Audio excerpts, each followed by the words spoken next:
Today on Paint a Beautiful Picture, we're going to talk about nurturing peace. You ever met somebody and they are just walking chaos? I mean, all drama and, oh, you have no idea what just happened to me. Oh, my life, my job, my boss, my family. Like, oh, my word. Give them 5 minutes and you're tired already. They do not have peace. Okay. You ever seen someone whose life is calm, reasonably orderly? They take control of their time frame and they are pretty well organized. So they have a good job and they work their job. They get out of work and they come home and they take care of their home. And they have decent children and they're taking care of their children. They take their children to gymnastics, they take them to dance class, they go to the movies, they take family vacations. Yeah, they have a life of peace. And a lot of us look at them and go, whoa, dude, how do they do that? Let's talk about that today. I grew up in a home with no peace. I am not kidding you about that. My mom was constantly yelling and screaming at us kids on the phone with a cigarette in her hand, talking to one of her sisters, yelling and screaming at my dad. My dad was yelling and screaming at her. One of them was yelling and screaming at the dog most of the time, and definitely a whole lot of them were yelling and screaming at us. And my older brothers and sisters were yelling and screaming at each other, and they were certainly yelling and screaming at us little kids. There was zero peace in the house where I grew up. It didn't exist. I'm not sure I even knew what that word was. I would go to one of my aunt's houses, and she and her husband argued. I mean, they would have some throwdown arguments. It'd be like those kind of, not the kind my mom and dad had. But then when they were done, they would kiss and make up, and I do mean right in front of us. They weren't shy or anything. And then, in general, the common demeanor of their household was really quite peaceful. Seemed like such a foreign land to me. I wasn't quite sure how they managed that. When I was a teenager, after my mom left us kids and daddy took over responsibility for us, though I had a lot of responsibility inside of our home, I had some really good friends. And my dad was awesome about letting me spend time with those friends. So, probably, I would say like once a month, occasionally maybe twice a month, I would spend either a Friday night or a Saturday night with one of my really good friends. I'm going to talk about two of them.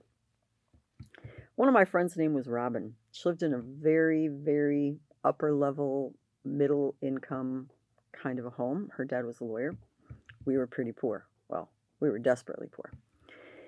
And her mom and dad loved each other. Oh my word, those two, they were crazy about each other. My friend Robin had a brother. I would go there. We might get a pizza, we'd hang out. We didn't watch movies in those days. We really didn't. We'd go up in her room and listen to music and talk for hours and hours and hours. There was a lot of peace in that house. It was amazing. I really loved it. I had another good friend named Susie. Her house was a little more chaotic. There were 5 kids in her family. Her mom and dad were a little more, let's see, I'm going to use the word rowdy because her dad was real playful and her mom was always kind of giggly. They had kind of a flirtatious relationship with each other, I guess I would say. And don't worry, they were easily in their 40s, and so it wasn't like they were little kids or anything because by then I was a teenager. And yet there was a pervading sense of peace in their house. They really loved their kids and they were super sweet people and they were really good to me. So I was definitely exposed to peace in my life as a young woman or a teenager. I didn't understand it. I didn't have any idea how that was ever going to happen or where I would ever find it. Being brought up in a really violent, abusive, not okay kind of a home, I grew up and married a not okay kind of a guy. That's not terribly shocking. I didn't have any peace in that relationship at all. That person was not faithful to me. That person was not kind to me. I'm just not even going to talk about what that was like. But there really wasn't any peace. When I finally got divorced, I didn't know how to have peace. So I kind of manufactured my own chaos for a couple of years. When I finally got to the place where I understood that peace was going to be possible, I pursued it like crazy because I really had remembered what it was like as a kid to watch my aunt and uncle, and as a young teenager to watch my friends' parents. And I wanted that. I wanted that level of peace in my home, and I wanted that level of peace for my own personal life internally. It wasn't easy to get. That's why I'm saying to you, you have to nurture peace. It isn't just going to magically happen in your world, okay? It involves a number of elements. So I'm going to break it down for you as easily as I can, acknowledging to you that I don't know everything about this. I can only talk to you about the things I learned. But if you don't have a peaceful life and you really, really want one, then what I want to say to you is find somebody somewhere who does have a level of peace, hang out with them, watch them, talk to them, try to learn from them, see what parts of their peace you can incorporate into your own world. Okay, let's start here. Number one, I had to learn to live without guilt. In a very chaotic, violent world, there's a lot of guilt because I didn't do this right, I didn't do this right, I was mean to this person was horrible to me and I retaliated. I've had a lot of awful, terrible, bad, vengeful thoughts. I've had a bitterness in my spirit. I have a lot of guilt that I have to take care of. This is where, for me, my relationship with God is amazing. I was a Christian as a kid, but I didn't have any peace. I had to come to the place in my relationship with God where I dealt with all of my own guilt. I confessed and stopped the things that I was doing that I was all guilty about. I forgave the things that other people did that I carried around with me, and I had peace with God. That was really great. I heard about it, but it took quite a while before I found it, and it was awesome. I had to deal with the guilt. I had to deal with the anger. Anger and peace don't live together well, all right? So I had to deal with my anger about what my family had done and not done, about what my former husband had done and not done, and about what I had done and not done, because I hadn't done a great job at taking care of myself. So you deal with the anger. That might mean you just acknowledge the anger, what you were angry about, the things that made you angry, however you deal with that anger. And then, as I've shared with you before, be angry and do not sin. That's what God's word said.